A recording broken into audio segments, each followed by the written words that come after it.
वचन आपके लिए और मेरे लिए नियुक्त किया गया है, वो वचन यीशु के द्वारा हमारे पास आया। यीशु ने कहा, लोगों ने मुझे भी सताया और तुम्हें भी सताएंगे। इसका मतलब हम सताओं से दूर भाग नहीं सकते, हम क्लेश से अलग जा नहीं सकते, हम दुख से खुद को अलग नहीं कर सकते, लोगों के झूठे आरोपों से हम खुद को बचा नहीं सकते, क्योंकि यीशु ने वो बात आपके लिए और मेरे लिए अपने लहू से फिक्स किया। लोगों ने मुझे सताया और लोगों ने तुम्हें भी सताएंगे। This is the word. यही संदेश है, यही संदेश है। इसी संदेश के अलावा और कोई संदेश नहीं है। और कहता है, यदि लोग मेरे कारण तुम्हें सताएंगे तो तुम आनंद करो। आनंद भी हमारा ही भाग है, क्योंकि सताओ में प्रभु आपके लिए और मेरे लिए आनंद रखा है। समझे? जब ये आनंद हम महसूस करेंगे तो सता हमारे लिए एक दुख की बात नहीं है, आनंद की बात है। और गया बार बता रहा था, ये सताओ, ये क्लेश, ये दुख हमारे जीवन में आनंद लेके आता है। It's bring the joy in our heart. हमारे जीवन में खुशी, आनंद लेके आता है। किस लिए मुरझा जाना? किस लिए हमें अपने आप को मायूस करना? मायूस करने का कोई कारण नहीं है, क्योंकि बाइबल कहता है आप उसी बात को आनंद समझो, क्योंकि तुम्हारे नाम स्वर्ग के राज्य में उसी मेमने की जीवन के पुस्तक में लिखे जाएंगे। क्योंकि तुम लोग मेरे कारण घायल हो रहे हैं, तुम लोग मेरे कारण सताए जा रहे हैं, तुम लोग मेरे कारण दुख उठा रहे हैं, क्योंकि मसीह के द्वारा हमें जीवन मिलता है। इसलिए उसमें कोई दुख की बात नहीं है, कोई दुख की बात नहीं है, क्योंकि आनंद भी हमारी है, दुख भी हमारी है। यीशु ने कहा, मेरे कारण तुम दुख उठाओगे और तुम उसी दुख के कारण तुम आनंद मनाओ, क्योंकि तुम्हारे नाम स्वर्ग के राज्य में लिखा गया है। कितना बड़ी बात कहा, कितनी बड़ी बात है, हमारे सोच से परे है, हमारे सोच से भी बाहर। दुख उठाओ बोलता है, दुख के कारण तुम्हारे नाम स्वर्ग के राज्य में लिखा गया और लिखा जाएगा।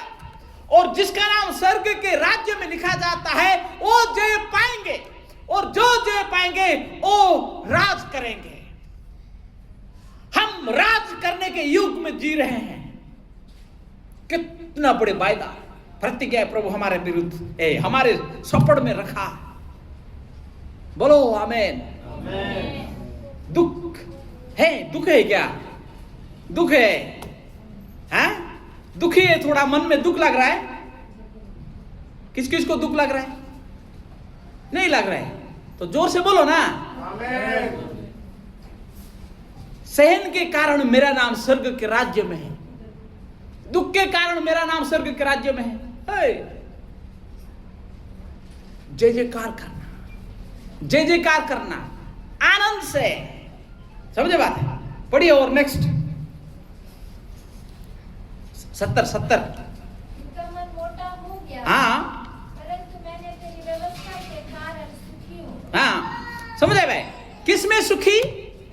व्यवस्था के कारण। जो बात मेरे लिए आपके लिए लिखा गया है, स्थापित किया गया है, उसमें मेरी और आपकी आनंद है, उसमें आपकी और मेरे आनंद है, हमारी आनंद है, क्योंकि प्रभु ने स्थिर किया, क्योंकि प्रभु ने स्थिर किया। इसलिए हम इसमें डगमगाना नहीं, स्थिर रहना है, क्योंकि मैं तेरी व्यवस्था के कारण आनंद हूं। I am happy, I am glad. Our Joy नहीं, समझे बात है? इसलिए हमें कोई उदासीपन नहीं, हमें मुरझाना नहीं, क्योंकि हम उसी नदी के किनारे में प्लांटेड किए गए हैं, रोपे गए हैं और लगाए गए हैं, जो कभी भी अपने पत्तों को मुरझाता नहीं। जो पेड़ कभी भी अपने पत्तों को मुरझाने के लिए नहीं देता, क्योंकि जो पेड़ नदी के किनारा में रोपा जाता है वो हर समय उसके पास पानी की कमी नहीं रहता, भरपूर रहता है। पानी हमेशा भरपूर रहता है। और इसलिए प्रभु ने वो दृष्टांत हमें दिया, क्योंकि जो पेड़ नदी के किनारे में रोपे हुए धार्मिक लोग ऐसे होंगे, क्योंकि उनके पास प्रभु यीशु मसीह के द्वारा वो सोर्स आता है, वो पानी आता है, वो खाद्य आता है, वो कभी मुरझाते नहीं, वो कभी मुरझाते नहीं। पतझड़ में हो या कोई और झड़ में आ जाए, बराबर के विश्वास उसके पास रहता है। समझे बात? इसलिए हमें दुख नहीं, मैं तेरे व्यवस्था के कारण क्या हूं? सुखी हूं, आनंद, दुखी नहीं हूं। विश्वास किया इसलिए मुझे यार कैसे करे? विश्वास में इधर बढ़े या उधर बढ़े समझ भी नहीं आ रहे। नहीं समझे बात? इसलिए स्थिर पढ़िए, लास्ट 71 और 72 खत्म कर। हाँ, मुझे जो दुख हुआ वो मेरे लिए भलाई हुआ है। बात समझ में आ रहा है भाई? मेरे लिए जो दुख हुआ, मेरे जीवन में जो दुख हुआ, मुझे जो दुख हुआ और मेरे जीवन में क्या लेके आए? भलाई लेके आया। जिससे मैं तेरे विधियों को क्या कर सकूं? Let me learn. मैं तेरे व्यवस्था, विधियों, नीतियों, व्यवस्था क्या कर सकूं? सीख सकूं, ताकि भलाई उत्पन्न करे। समझे बात है? परमेश्वर अपने महान सेवकों को दुख के विद्यालय में से गुजरना देता है। दुख के विद्यालय क्या है? दुख के विद्यालय, स्कूल, पाठागार, पढ़ने वाला दुख के विद्यालय बोलते हैं। हमें उसको प्रभु लेता है, क्योंकि मैं और आप क्या हो जाए? ताए हुए सोना के जैसा निखार जाए। समझे बात है ना? यूसुफ गया, अय्यूब गया, दाऊद गया, पौलुस गया, है ना, परीक्षा सहन किए। खुद प्रभु यीशु मसीह ने भी उसी स्थिति को होकर गुजरा। तो हम क्यों नहीं गुजरेंगे? Why we don't? अब्राहम ने गुजारा नहीं, यूसुफ ने सहन किया, चला उसके साथ, अय्यूब ने गया उसके साथ, दाऊद ने चला, पौलुस ने चला, यीशु ने खुद ही सहा। और भी अंत के भविष्यद्वक्ताओं ने भी वही चीज को सहन किया, क्योंकि उनके लिए वो बात क्या किया गया था? नियुक्त किया गया था। इसलिए आप और मैं उसी वचन में, हाँ मैं, हाँ ना के शब्द नहीं, ना की कोई बात है, सॉरी,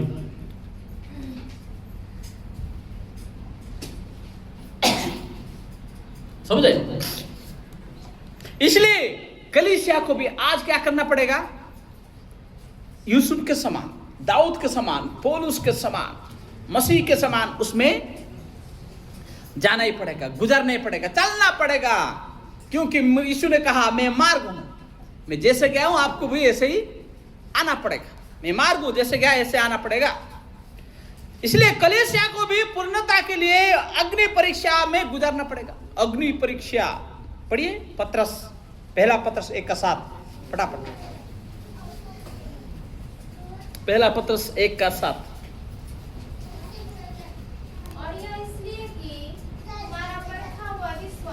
तुम्हारा परखा हुआ विश्वास आग से ताए हुए नाशवान सोने से भी कहीं अधिक हालेलुया, बहुमूल्य है। आमीन।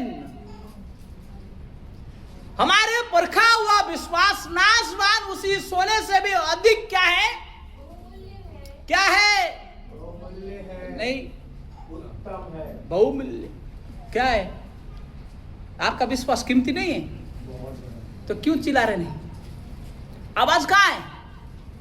उसी सोना के लिए तो हम चिल्लाते हैं, मेरे पास 2 तोला होना चाहिए, मेरे पास 10 तोला होना चाहिए, क्योंकि कल मेरे पास काम में आएगा वो। लेकिन जो सोना हमारे लिए उसी नाशवान सोना से भी अधिक कीमती है, वो है हमारे विश्वास। क्योंकि आपके और मेरे विश्वास परखा जाएंगे, खड़ा किया जाएंगे, और हमें ताया जाएंगे, और हम निखार के आएंगे। क्योंकि बाइबल कहता है तुम्हारा विश्वास नाशवान सोने से भी अधिक उत्तम है, बहुमूल्य है, बहुत कीमती है। कितना जय जयकार करने की आवश्यकता है, कितना जय जयकार करने की आवश्यकता है, नाचना कूदना, बिकॉज क्योंकि आप और मैं उसी वचन में ब्रूड आउट नहीं है, हम उसमें गड़ा गया है। समझे बात? जय जयकार करना, ललकारना प्रभु के संदेश में, यही बात है ना। जब सब कुछ अच्छा चलता रहेगा तो लोग क्या करते हैं? अच्छा बोलते, अच्छा ही बोलते। जब दुख आ जाते तो क्या हो जाते? मायूस हो जाते। क्या हो जाते? मायूस हो जाते, है ना। तब हम परमेश्वर के आशीष को देखते हैं, लेकिन जब परीक्षाएं आती है तब परमेश्वर को देखने की आवश्यकता है।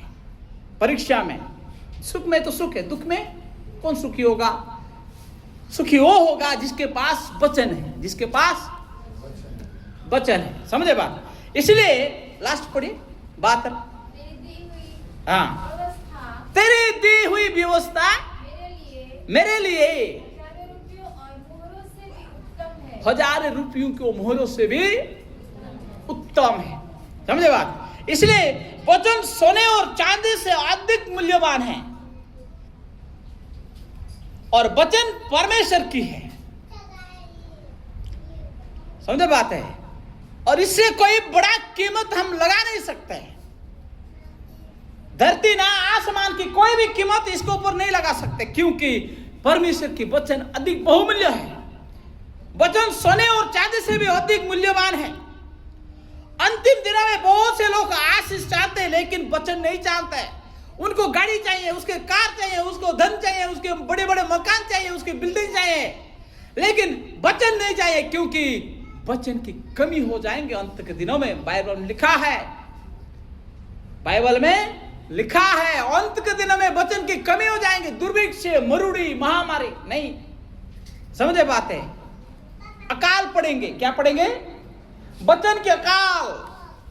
समय हुआ नहीं अभी, ये बातें हुआ नहीं, होने वाला है। इसलिए साहित्य रखना, जमा के रखना तैयार खुद को, ठीक है। लेकिन वचन जब तक हम लालच में नहीं लाते हैं, हम वचन को कभी हमारे जीवन के लालच में नहीं लाते, तो हम वचन को तृप्त हो नहीं सकते। वचन से हम तृप्त हो नहीं सकते।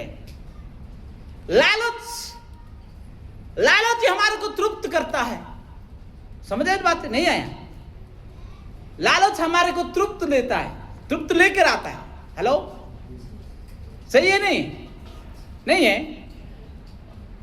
okay, किसको क्या कुछ चाहत होती है? लालच, है ना। अभी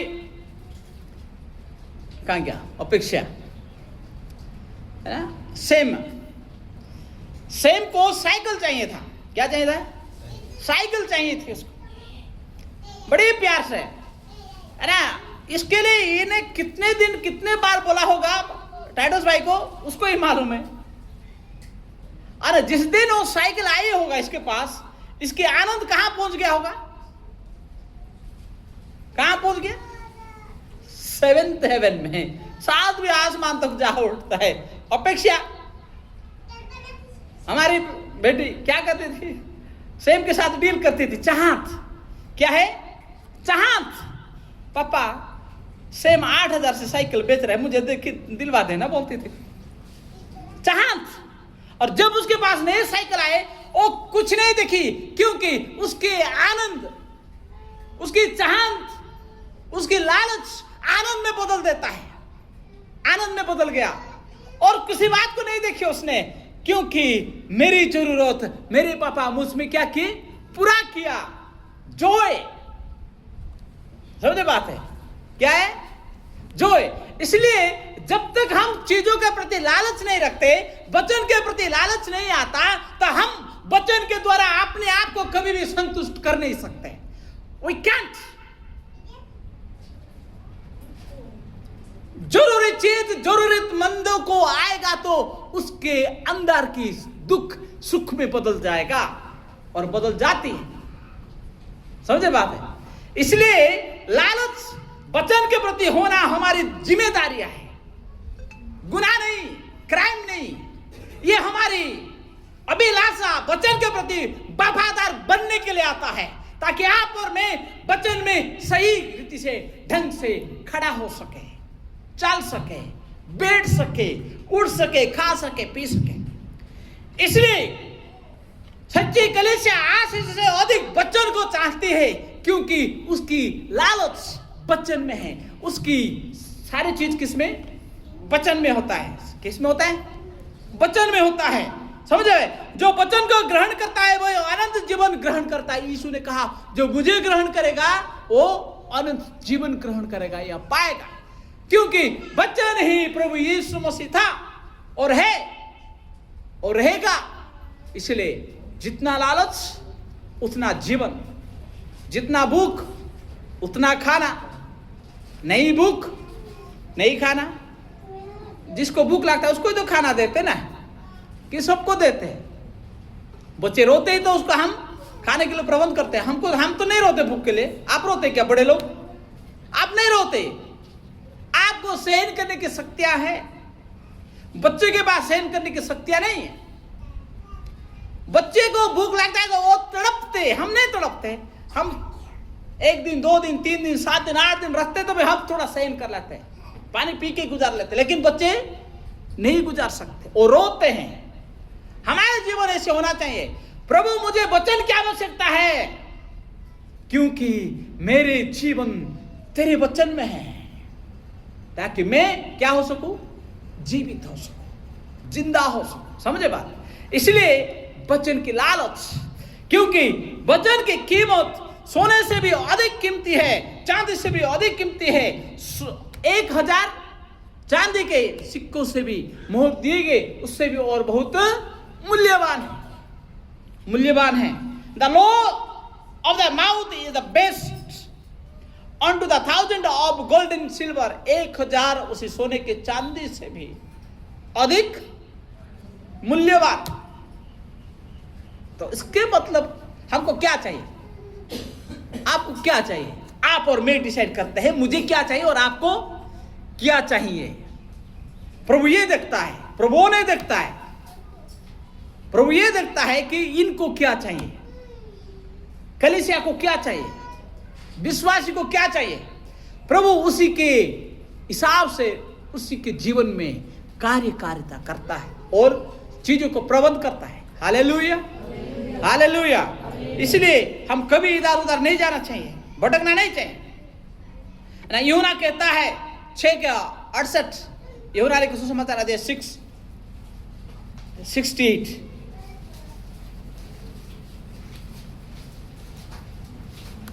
हाँ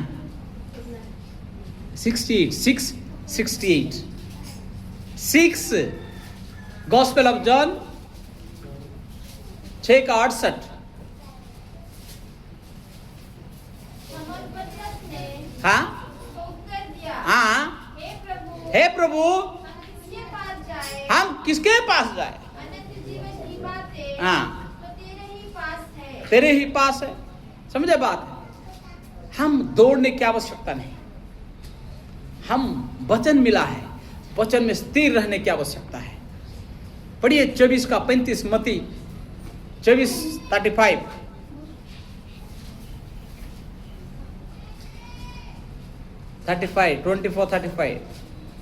आकाश और पृथ्वी टल जाएंगे, आकाश और पृथ्वी टल जाएंगे, परंतु मेरी बातें कभी नहीं टलेंगी। मेरे बातें कभी ना टलेगी। जब इसलिए हम वचन में स्थिर रहते हैं, रहने के लिए सिखाते हैं, बोलते हैं, चुबाता। Hallelujah, hallelujah. इसी छोटे से भोजन संहिता के द्वारा प्रभु आपको और मुझे सबको आशीषित करें। आमीन।